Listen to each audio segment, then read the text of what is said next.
నమస్తే. ఈరోజు నేను భారతదేశం యొక్క గొప్పదనం ప్రపంచంలో ఎలా ఉంటుంది అనే విషయం తెలియజేస్తాను. చైనా గురించి. ఈరోజు చైనాకి భారతదేశం ప్రబల శత్రువు. ఎందుకంటే పాకిస్తాన్కు మన సింధూర్ సందర్భంగా, ఆపరేషన్ సింధూర్ సందర్భంగా సహాయం కూడా చేయడం జరిగింది. భారత సైన్యం ఎలా ప్రవర్తిస్తుంది అనేటువంటి విషయాలు వాళ్ళకు మ్యాపుల ద్వారా తెలియజేయడం జరిగింది, శాటిలైట్ల ద్వారా. ఇది వాళ్ళ యొక్క దుర్మార్గమైనటువంటి భారత వ్యతిరేకమైనటువంటి విషయం. కానీ భారతదేశానికి చెందినటువంటి విజ్ఞానాన్ని తీసుకుని వెళ్ళినటువంటి వ్యక్తులు చైనా వాళ్ళు. హ్యూయాన్సాంగ్, పాహ్యాన్ లాంటి గొప్ప మేధావులు ఉన్నటువంటి దేశం.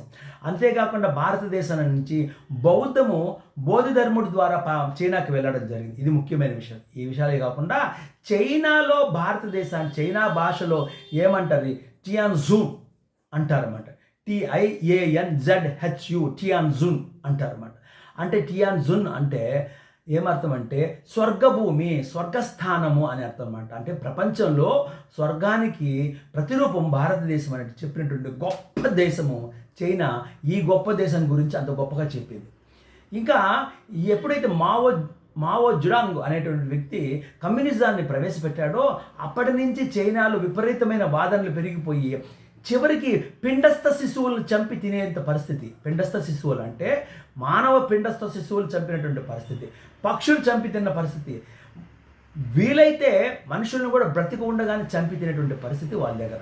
కాబట్టి చైనా ఈరోజు ఆర్థికంగా గొప్పది అంటే అది పూర్తిగా కమ్యూనిజం వల్ల కాదు, క్యాపిటలిజం వల్ల. కమ్యూనిజం జెండా మోసేటువంటి క్యాపిటలిస్టుల వల్ల అది గొప్పదనంగా మారింది. కాబట్టి ప్రపంచంలో అత్యంత ఉన్నత స్థానం కలిగిన భారతదేశం గురించి చైనా భాషలు చెప్పినటువంటి విషయాల గురించి మనము చాలా ఖచ్చితంగా తెలుసుకోవాల్సిన అవసరం ఉంది. ఇంకా ముఖ్యంగా ఈరోజు చైనా గురించి చాలామంది పొగుడుతుంటారు.